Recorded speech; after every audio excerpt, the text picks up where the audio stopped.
Oke, di video kali ini saya ingin memberikan review match dari pertandingan Persija Jakarta dengan Bayangkara FC, lalu ada PSIS Semarang dengan Persebaya Surabaya. Kita mulai dulu dari Persija Jakarta dengan Bayangkara FC.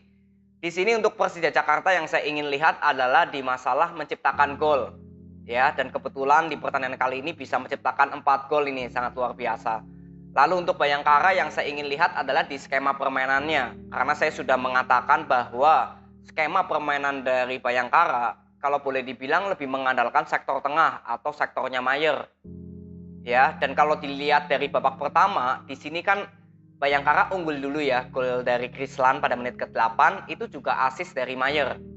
Jadi memang lini tengah dari Persija di pertandingan kali ini dan juga garis pertahanan ya, itu memang sedikit belum terlalu solid atau rapat, terutama di babak kedua ya. Nanti kita akan bahas ke sana. Jadi di sini ketika Bayangkara unggul 1-0, sebenarnya Persija tetap bisa mendominasi ya, tetap bisa memainkan bola possession, kreativitas dari sektor sayap dan tengah hidup, ya, gol dari Rico Simanjuntak itu bagaimana proses gol boleh dibilang individu ya, dari Rico yang dari membawa bola sebelah kiri sampai ke tengah dan melakukan shoot. Itu is okay, nggak masalah. Justru saya mendukung pemain Persija semoga lebih banyak untuk melakukan shoot dari luar kotak penalti. Karena kalau kita lihat di pertandingan-pertandingan sebelumnya ya, Persija Jakarta ini kalau bertemu musuh, itu rata-rata pertahanan musuh selalu bertahan. Jadi sebenarnya percobaan-percobaan yang dilakukan oleh Rico Simanjuntak itu bisa lebih banyak lagi dilakukan oleh para pemain Persija. Ya, golnya Rio pada saat lawan PSM Makassar itu juga sama dari luar kotak penalti, karena ya pertahanan dari musuh memang sudah ketat. Jadi gol dari Rico Simanjuntak ini cukup bagus. Lalu gol kedua penalti ya dari Marco Simic, saya nggak perlu bahas. Lalu gol ketiga ini juga assist dari Witan cukup bagus, dikontrol bola oleh Marco Simic dan membalikan badan ya, itu bola tanpa terkena tanah langsung di volley. Jadi unggul 3-1. Lalu babak kedua Adjun Syah menambahkan gol, itu assist dari Witan lagi ya. Jadi Witan cukup bagus, bisa menciptakan 2 assist dalam pertandingan kali ini. Dan seperti yang tadi saya bilang ya, di babak kedua memang Bayangkara lebih ingin menekan karena Persija sudah unggul 3-1 ya di babak pertama. Dan sebenarnya dari peluang-peluang Bayangkara ini cukup banyak yang berhasil masuk ke area pertahanan Persija Jakarta. Hanya saja memang faktor finishing ya, lalu penampilan Andre Tani juga cukup bagus di pertandingan kali ini, banyak sekali melakukan save ya. Jadi artinya apa? Bahwa lini tengah dan lini belakang dari Persija ya ini juga harus diberikan evaluasi. Karena di babak kedua lebih dominasinya sih sebenarnya ke serangan balik ya. Ya, resiko bermain bola possession memang serangan balik. Ya ini semoga bisa lebih diberikan evaluasi oleh Thomas Doll. Karena peluang-peluang yang terjadi untuk Bayangkara di babak kedua itu boleh dibilang peluang emas semua. Gak ada peluang yang setengah-setengah. Dan itu prosesnya juga hampir rata-rata melalui passing terobosan. Ya, jadi ini mungkin bisa menjadi bahan evaluasi.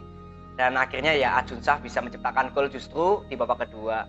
Dan di sini Persija Jakarta bisa menang 4-1. Jadi kesimpulan saya ini hasil yang tentunya saya sangat senang ya, karena Persija Jakarta bisa menciptakan gol lebih dari 2 ya. Dari kemarin lawan Persikabo dan PSM ya memang sedikit kesulitan ya untuk para pemain Persija bisa membongkar pertahanan musuh.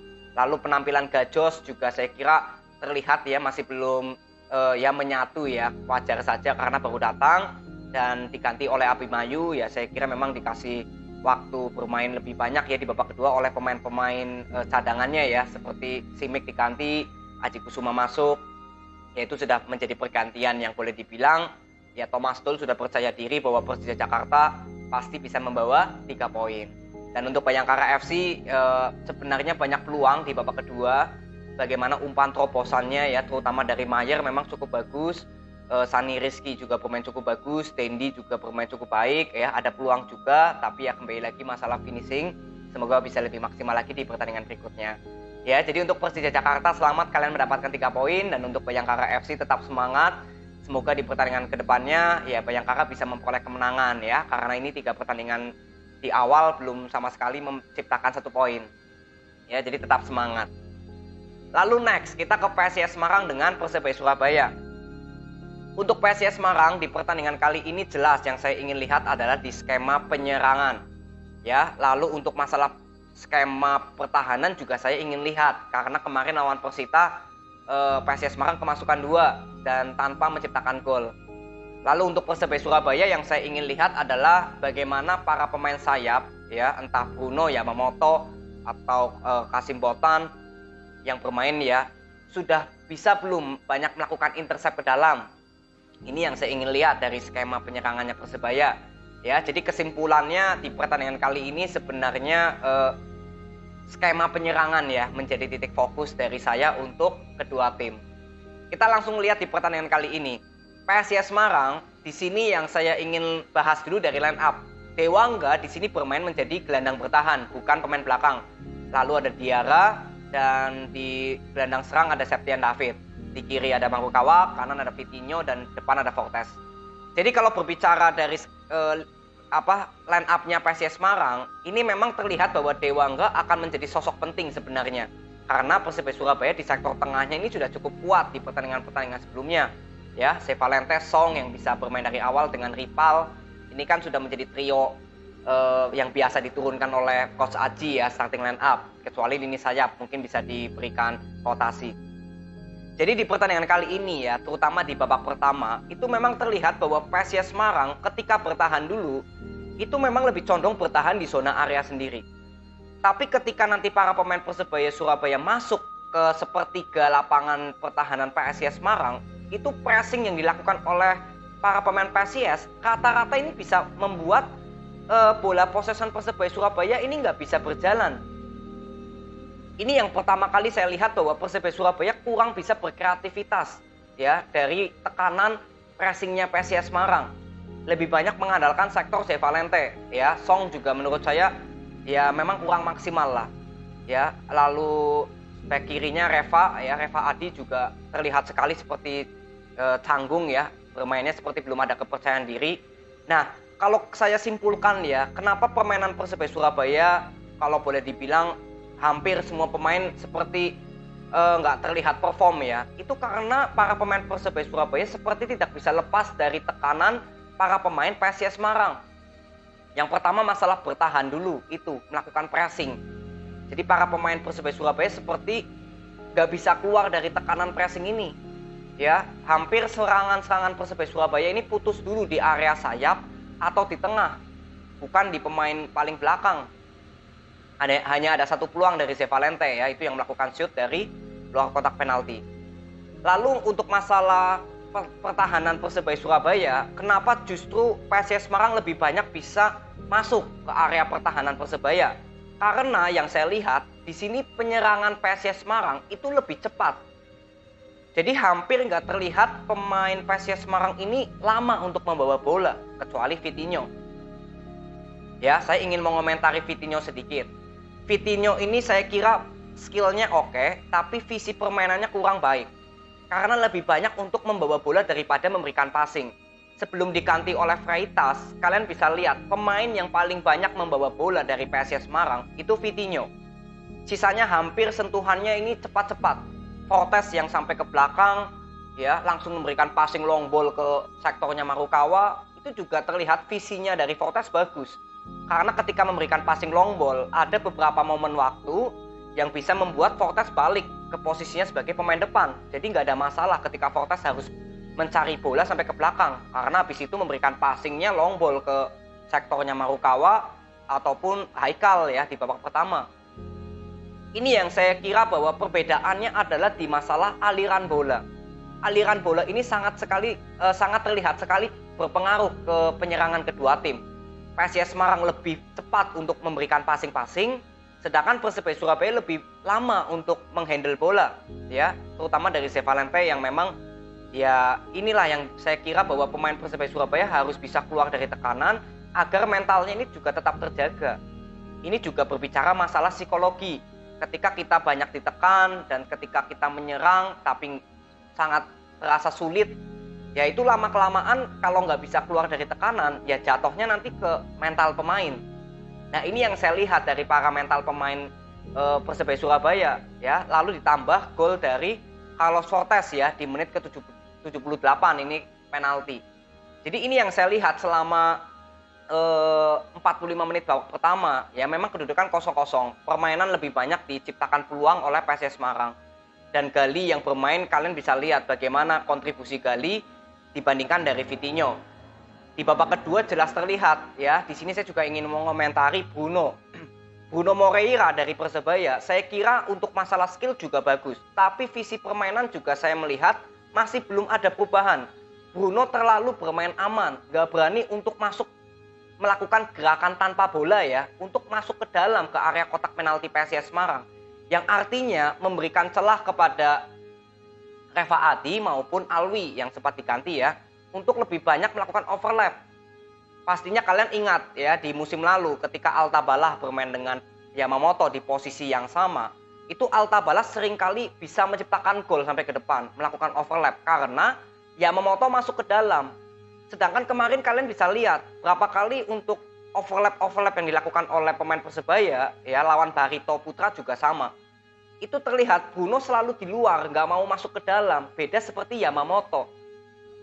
Ya, kemarin lawan Barito Putra, Yamamoto bisa menciptakan 3 peluang emas karena bisa masuk ke dalam area kotak penalti Barito Putra. Itu karena Yamamoto visinya bagus juga. Berani untuk masuk ke dalam dengan gerakan tanpa bola. Ya nanti kita akan lihat perform Bruno sejauh mana. Ya kalau masalah menciptakan gol, saya kira nggak bisa menjadi patokan Bruno ini bagus atau enggak. Yang penting kita lihat kontribusinya selama 90 menit. Ketika Bruno masuk pun nggak mengubah permainan Persebaya Surabaya ini lebih baik lagi. Ya, Brilian Adama ada 1 peluang emas, tapi sundulannya memang masih belum on target ya. Lalu di sini juga Fortes akhirnya bisa menciptakan gol, dan di menit terakhir ya ini Gali yang saya ingin bilang juga ya, ini Gali sebenarnya mirip dengan Gali dengan Yamamoto. Kalau Bruno mirip dengan Vitinho. Jadi lebih banyak bermain aman, lebih banyak menggunakan skill individu tanpa berani untuk melakukan intercept ke dalam. Ya, Yamamoto atau ini ya, Gali itu kan terlihat loh visi permainannya. Skill individu ini dimanfaatkan untuk melakukan intercept ke dalam. Bagaimana bola ini bisa dimasukkan ke area kotak penalti lawan. Inilah Yamamoto dan Gali yang saya lihat hampir mirip cara permainannya. Skillnya bagus, visinya juga bagus. Sedangkan Bruno dan Vitinho lebih banyak bermain dengan ya bermain keluar, lebih mengandalkan skill individu. Ya Bruno sebenarnya sudah pernah dikritik oleh Aji Santoso, saya ingat di 2 musim lalu. Kalau Bruno harus berani lebih masuk ke dalam lagi. Saya ingat sekali kata-kata itu dari Aji Santoso.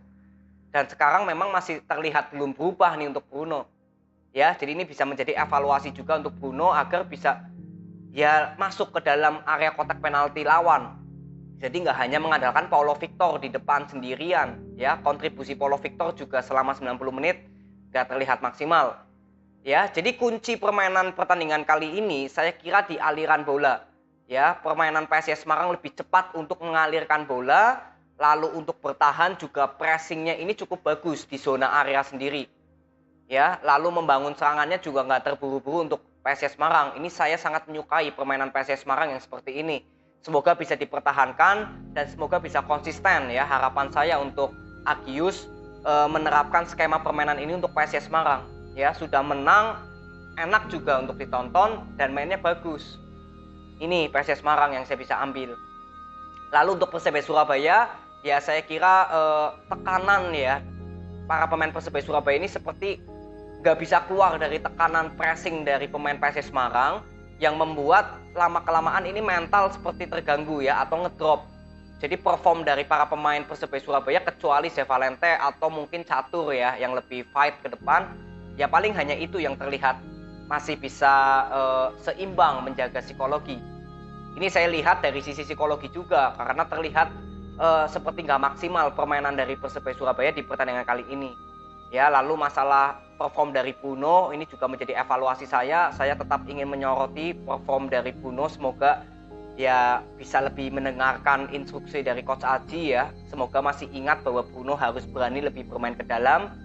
Ya paling ini aja dari Persebaya Surabaya ya. Jadi dengan kekalahan ini saya kira tinggal diberikan evaluasi dulu ya, nggak ada masalah. Ya agar nanti Persebaya Surabaya di pertengahan musim atau nanti pertandingan ke depan ya bisa langsung ngegas ya dari evaluasi apa yang perlu diperbaiki. Ya, jadi untuk PSIS Semarang selamat kalian mendapatkan 3 poin, dan untuk Persebaya Surabaya tetap semangat. Semoga Persebaya Surabaya di pertandingan berikutnya bisa meraih hasil lebih maksimal lagi. Ya, terima kasih, sampai ketemu di video berikutnya. See you.